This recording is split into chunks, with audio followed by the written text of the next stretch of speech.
आप जैसे बोले कि तेजस्वी यादव लोग के भरमाते हैं, लोग के कहते हैं कि पूजा पाठ मत करो, पूजा पाठ मत करो, और अपने लड़की का जब होता है तो मुंडन कराने के लिए बालाजी लेके जाते हैं।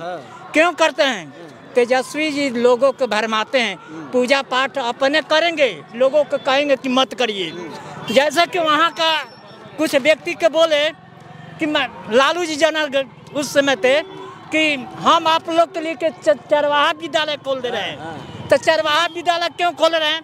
अपने बच्चे के क्रिकेटर बनवा रहे हैं, अपने बच्चे के सिंगापुर भेज रहे हैं पढ़ने के लिए, और वहाँ के आदमी को लेकर चरवाहा में। तो वहाँ के कुछ समाज लोग पूछा कि चरवाहा विद्यालय में क्या होगा? तो चरवाहा विद्यालय में कुटी काटिएगा, दूध दुहिएगा। तब उन्हीं का समाज का पूछा सब कि तब हमारे बच्चे कुटी काटेंगे, दूध देंगे, और आपका बच्चा वो तब मुख्यमंत्री बिहार अपने पीएमसीएच का हालत देखें। वहाँ पीएमसीएच का बताए, यहाँ इतनी गंदगी पड़ी रहती है कि वहाँ इलाज कराना मुश्किल है। कहाँ से बाबा? राजस्थान से। दर्शन हो गए? कैसा लगा? बहुत बढ़िया। सड़क में हम बिहार से हैं, जमुई जिले से। पीएमसीएच का हालत देखें। मैं राजस्थान से। दर्शन हो गए? बढ़िया। अल्लाह के दर्शन हो गए? बहुत बढ़िया हो गया। मंदिर कैसा लगा? मंदिर बहुत बढ़िया है। बहुत ही सुंदर, बहुत। श्रेय किसको देंगे? श्रेय तो ये मोदी जी को ही मिलना चाहिए। मोदी जी और योगी जी को देंगे। विपक्ष कह रहे हैं कि ये श्रेय लेकर चुनाव जीतेंगे 24। मोदी जो जिसने इतना बड़ा मंदिर का ये किया है उसको तो श्रेय जाना ही चाहिए। हाँ बिल्कुल 100% जाना चाहिए। थोड़ा बहुत विपक्षी हो जाएगा वो। विपक्षियों ने काम तो बहुत किया, विपक्षियों ने बहुत अड़काने का काम किया। कह रहा अगर मुझे मौका मिल जाना जाएगा ही नहीं। विपक्ष कह रहा अगर हमें मौका मिलता हम एक साल में बना देंगे। तो मौका लेना था ना। अभी मथुरा का मौका ले कौन मना कर रहा? लेकिन वो नहीं लेंगे, विपक्षी मौका नहीं लेना चाहते। ये पूरा मौका योगी जी और मोदी जी को ही जाएगा। एक युवा है क्या नाम? जी हमारा कहना है जैसे राम और लक्ष्मण रावण की लंका को जाके तहस नहस किए थे, वैसे योगी और मोदी यानी गाय वाला और चाय वाला, इस तरह ये जितने गांधी परिवार हैं इनको तहस नहस कर देंगे। ठीक है? अरे ये बताइए कि लोकतंत्र में विपक्ष होना चाहिए कि नहीं होना चाहिए? होने चाहिए। जिस तरह इजराइल में युद्ध हो रहा था तो विपक्ष भी एक साथ हो गए थे, तो उन लोग को भी सोचना चाहिए। भारत एक पुरानी संस्कृति है, जैसे नेपाल हिंदू राष्ट्र था और बाकी 52 मुल्क जो मुसलमान देश है, कंट्री हैं, एक भी हिंदू राष्ट्र नहीं है। पहले नेपाल था, उन लोग को भी हटा दिया गया। तो एक भारत में हिंदू राष्ट्र बनना चाहिए, एक तो रहना चाहिए कि भारतीय हैं। तो बाकी लोग कहाँ जाएंगे जो हिंदू नहीं है? वो तो है, वो संविधान में लिखा है कि जो हैं वो अपने देश में रहें। जो संविधान में ये भी लिखा गया है कि सिविल कोर्ट है वो एक मान्यता देती है सबको प्राप्त। तो जो गांधी परिवार है, जो 25 वकील अयोध्या मंदिर के अपोजिट में खड़ी की थी, जो पूरा गलत बात है।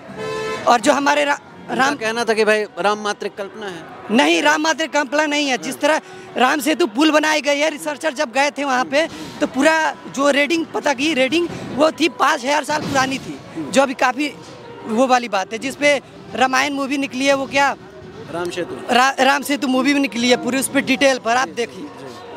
आप पढ़ते हैं? हाँ जी। मैं कहाँ से? मैं क्लास 10th लुधियाना से हूँ। लुधियाना पंजाब से हैं। तो ये बताइए कि बताया जा रहा है कि युवाओं के लिए बेरोजगारी बहुत चरम सीमा पे है, महंगाई है, ये मुद्दा सारा इधर हो जा रहा है। मैं बता रहा हूँ मुद्दा जैसे कि है, जैसे अभी अयोध्या पहले एक गाँव था, विलेज था, तो अभी जैसे इतनी दुकान खुली हैं, 2 दिन 3 दिन में करोड़ों बंदे आ रहे हैं, घूम रहे हैं। तो एक दुकान को नहीं भी होता है, एक दिन के हिसाब से 10,000 की इनकम हो रही है, तो ये करीबन नहीं भी तो हो रहा है 5 से 6 लाख का इनकम हो रहा है इधर एक महीने का।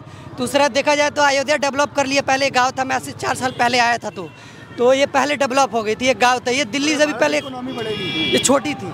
ये जैसे पहले महाराष्ट्र का जीडीपी बहुत बड़ा था, इंडिया में नंबर 1 था, अब यूपी की जीडीपी नंबर 2 पे आ गई है। हम यही सिखाते हैं। क्या हो गया? हम कहते हैं 500 वर्ष पहले राम थे, आज भी हैं, कल भी रहेंगे। राम के शरण में आए हो, इतना भीड़ अरबों आदमी आ रहे हैं, किसी को मन में आया कि गुटखा खैनी त्याग के आवे। एक बार राम के शरण में जाओ तो खैनी, तम्बाकू, बीड़ी, गांजा, दारू और मांस मछली संकल्प करो कि हे भगवान आपके शरण में आए, आज के बाद हम लोग नहीं खाएंगे। 5 वर्ष बाद आए हैं, मानते हैं कि 500 वर्ष बाद आए हैं, तो कुछ त्याग करना चाहिए ना। रास्ते में जाइए, कितना गुटखा खाने बीड़ी दारू पी आ रहा है, क्या मतलब? तीर्थ का मतलब क्या होता है?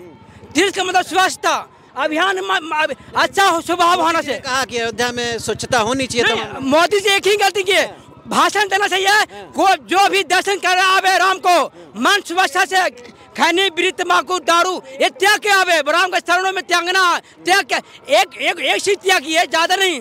राम जी तो त्याग के प्रतिमूर्ति हैं। हाँ, वो भी बताएं कि भाई भाई में प्रेम। अगर यहाँ जो अयोध्या में आए हैं दर्शन करने के लिए, वो घर जाए, अपना भाई से कैसा भी दुश्मन भाई हो उसे गले लगाओ। तो बने रहिए हमारे साथ लगातार। हम इस समय आपको दिखा रहे थे जन्मभूमि से कि जनसैलाब उमड़ा है, श्रद्धालु यहाँ पे दर्शन करना चाहते हैं। 500 वर्षों का लंबा संघर्ष, 22 जनवरी को प्रभु रामलला अपने भव्य दिव्य मंदिर में विराजमान हो गए हैं। लेकिन आपको एक बात और बता दें कि लोकसभा चुनाव चंद महीने बचे हुए हैं, राजनीति अपने चरम सीमा पे है, सियासत के गलियारों में आए दिन क्या हो रहा है हम आपको लगातार बताते रहेंगे। मेरा नाम विशाल सिंह है, ट्रेंड भारत।